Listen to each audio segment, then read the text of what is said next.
What is up, y'all? How y'all doing? Hopefully great. I have a piece of hair right here. What is up, y'all? How y'all doing? Hopefully well. Hope you guys are staying warm if you're from the Midwest, because it's been cold.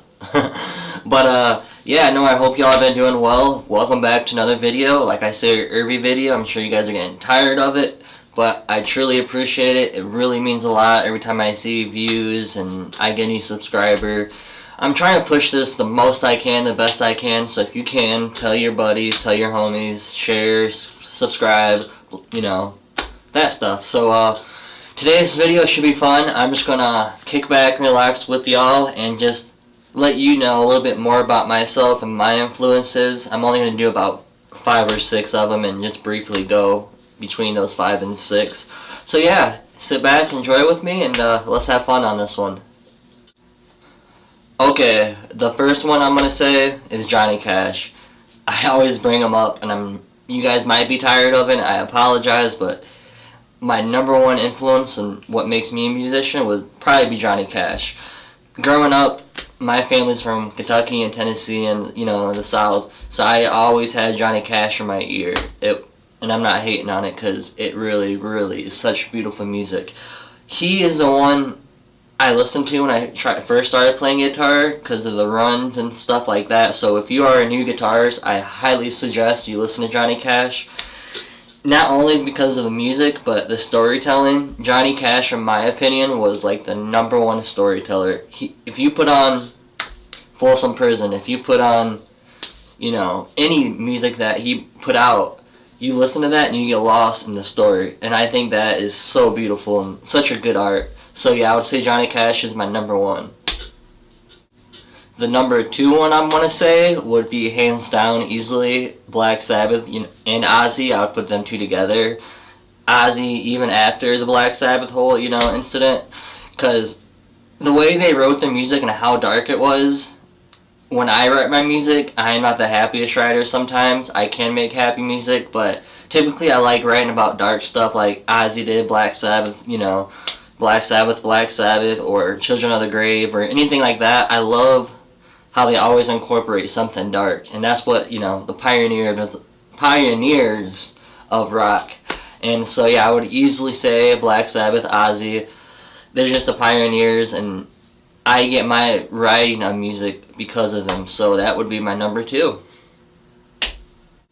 My number 3 would be easily Travis Barker. For me, I started on the drums before the guitar. I'm still learning guitar, but when I listened to Travis Barker when I was a youngin', when I first started getting into the drums, I typically listened to more rap when I was younger, thanks to my mom.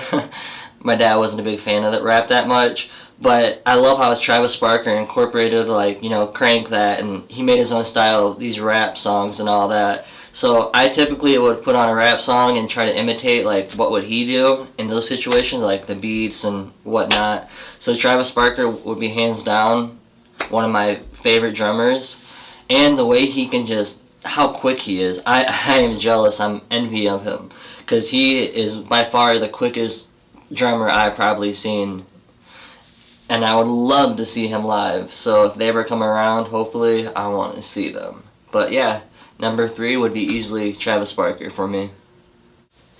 Okay, my number 4 would be easily probably Tom Petty.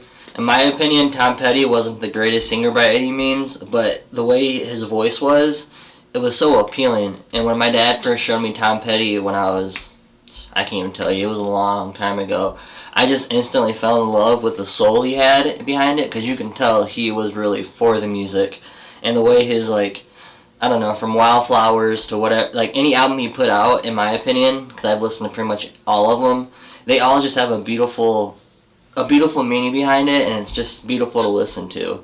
It takes you away, and I literally teared up when I found out about Tom Petty dying. I was way up north in Michigan, and when it was me and my dad and hit my dad's friend John Rush, we found out. We were pretty sad, so when we got home back to the lake house up there, we got a few beers, grabbed our guitars, and played Tom Petty all night. And it was, yeah, it's sad, but R.I.P. Tom Petty, gone but never forgotten. Love you, brother. Okay, yes, I brought a snare because I think a drum roll for the last one for John Bonham deserves it, so here's a quick drum roll.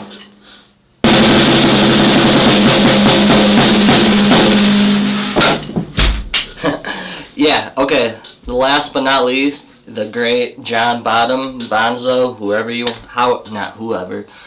you want to call him. He is, besides Travis Barker on the drum aspects, I am a drummer first, the way John Bonham played music, if you listen to just his tracks, besides all the, like, Jimmy Page's, you know, mute that out and listen to the drums, the way he made, like, how he put the jazz into it, and, you know, his blues, and how his style of drumming, in my opinion, would never be the same. You know, it wasn't like Travis Barker fast music, but, you know, Led Zeppelin, obviously one of the greatest bands of all time, in my opinion. I guess I don't know, be unbiased or biased, whatever the hell you call it.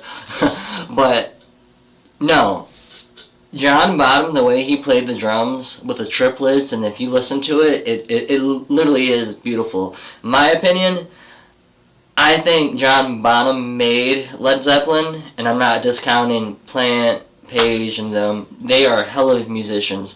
But I feel like with Bonham's drumming, he just made the whole, every song that he was in, he made it sound complete. And he made, like, when the levee broke, and the beats he made, like, how he came up with it was so clever, and he was so beyond his years. I've watched tons of, like, old videos I filmed when he was a little kid in, like, middle school or high school just drumming. He was way beyond his years. He was taken way too young. So once again, R.I.P. Bonzo. And yeah, those are my top 5 or 6, I forgot what I said. Those are my big influences and, like, the style I create as of right now. I'm sure in 10 years from now, maybe I might have another influence and might change the way I play music or whatever it may be. But those are my top 5. Alright, so pretty much that sums up my top 5. If you watched the whole video, thank you so much. I truly appreciate it. I love every single one of you guys. And I'm not just saying that to get likes, comments, and blah, blah, blah.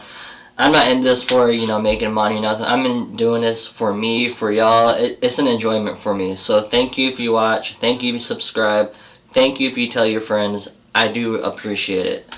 And please subscribe to my Instagram, Musically James. Twitter, I just opened that back up. Haven't been on that in years. So I opened that back up. That's Musically James also. You can find me on Facebook at musicallyjames13, and it'll take you straight to the page like that. And I'm just going to shut up about my plugins, and thank you so much, guys, for watching. Love you once again, and let's have fun on the next one.